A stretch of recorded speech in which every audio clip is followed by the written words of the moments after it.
নমস্কাৰ সকলোকে জ্ঞান একাডেমি চেনেলটোলৈ পুনৰ স্বাগতম কৰিছোঁ। যদি আপুনি বিটিআৰ কেণ্ডিডেট হয় বা আছামৰ যিকোনো স্থানৰ কেণ্ডিডেট হয়, LP UP টিচাৰৰ ভেকেঞ্চিৰ কাৰণে এপ্লাই কৰিছে, আপোনাৰ কাৰণে যথেষ্ট ভিডিঅ' মানে গুৰুত্বপূৰ্ণ হ'ব গৈছে এই ভিডিঅ'টো। কাৰণ কাট অফৰ কথা মই ডিছকাশ্যন কৰিম। এইবাৰ হৈছে কিছুমান ডিষ্ট্ৰিক্ট ধৰি লওক আপোনাৰ ৰেড ডিষ্ট্ৰিক্ট হিচাপে পৰি আছে আৰু কিছুমান গ্ৰীণ ডিষ্ট্ৰিক্ট হিচাপে পৰি আছে। যিসকল কেণ্ডিডেট ধৰি লওক UR কেণ্ডিডেট আৰু OBC কেণ্ডিডেট হয়, যিসকলৰ ধৰি লওক পাৰ্চেণ্টেজ লেভেলটো 55 আৰু 58ৰ ভিতৰত আছে, গতিকে তেওঁলোকৰ মানে পোৱা চান্স লেভেলটো অলপ কম হৈ আছে। কাৰণ কিছুমান যিসকল কেণ্ডিডেট OBC আৰু UR ক্ষেত্ৰতহে কৈছোঁ মই, তেন্তে যিসকলৰ 60+ আছে তেওঁলোকৰ মানে পোৱাৰ চান্সটো বেছিকৈ আছে। মেইন কথাটো হৈছে যে ৰেড ডিষ্ট্ৰিক্টত যদি আপোনালোকে এই পাৰ্চেণ্টেজ আছে, যদি 55 58 আছে, যদি আপোনালোকৰ ৰেড ডিষ্ট্ৰিক্টসমূহত যদি এপ্লাই কৰি থৈ দিছে, তেন্তে আপোনাৰ পোৱাৰ চান্সেছ 100ৰ ভিতৰত ধৰি লওক আপোনাৰ 40 বা 30% মানহে হ'ব। কিন্তু যদি আপোনালোকে গ্ৰীণ ডিষ্ট্ৰিক্টত এইটো পাৰ্চেণ্টেজৰ সহায়ত যদি গ্ৰীণ ডিষ্ট্ৰিক্টত এপ্লাই কৰিছে, তেন্তে আপোনাৰ পোৱাৰ পাৰ্চেণ্টেজ 100ৰ ভিতৰত ধৰি লওক একচুৱেলি 70% বা 80% মান থাকিব।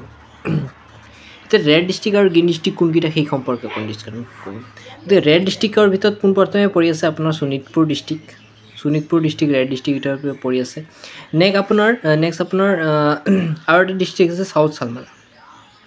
বহুতে কৈছে যে চাউথ চালমাৰাটো দাদা বহুতে এইবাৰ মানে আগত বহুত কাট অফ কম গৈছিলে, কিন্তু এনেকুৱা নাই, কাৰণ বহুত বেছি কেণ্ডিডেটে কম কাট অফ যোৱাৰ কাৰণে ইয়াত কি চাউথ চালমাৰাত বহুত বেছি কেণ্ডিডেটে এপ্লাই কৰি থৈ দিছে এইবাৰ, সেইকাৰণে ৰেড ডিষ্ট্ৰিক্ট হিচাপে পৰি আছে। নেক্সট আপোনাৰ লখিমপুৰ ডিষ্ট্ৰিক্ট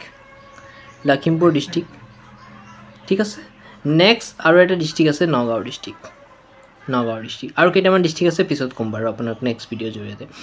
এইকেইটা ৰেড ডিষ্ট্ৰিক্ট হিচাপে বৰ্তমানলৈকে পৰি আছে।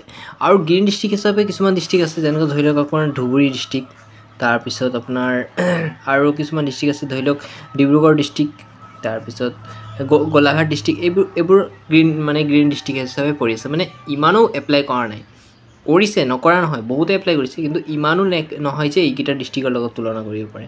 গতিকে ৰেড ডিষ্ট্ৰিক্ট আৰু গ্ৰীণ ডিষ্ট্ৰিক্টৰ সম্পৰ্কে মই এটা ভিডিঅ' প্ৰস্তুত কৰি আছোঁ, আৰু সেই ভিডিঅ'টো আপোনালোকে নেক্সট ভিডিঅ'ৰ জৰিয়তে পাই যাব। মোৰ আজি সন্ধিয়াৰ টাইমত মই আপলোড কৰি দিম আপোনালোকৰ কাৰণে। গতিকে বন্ধুসকল, চেনেলটো ছাবস্ক্ৰাইব কৰি দিব, যাতে আপোনালোকে আপডেটটো পাই যায়। আৰু ধুনীয়াকৈ কোনটো ডিষ্ট্ৰিক্ট আপোনালোকে এপ্লাই কৰিছে সেই ভিডিঅ'ৰ জৰিয়তে আপোনালোকে কমেণ্ট কৰিব, মই আপোনালোকৰ এনচাৰবোৰ দিবলৈ চেষ্টা কৰিম। ধন্যবাদ।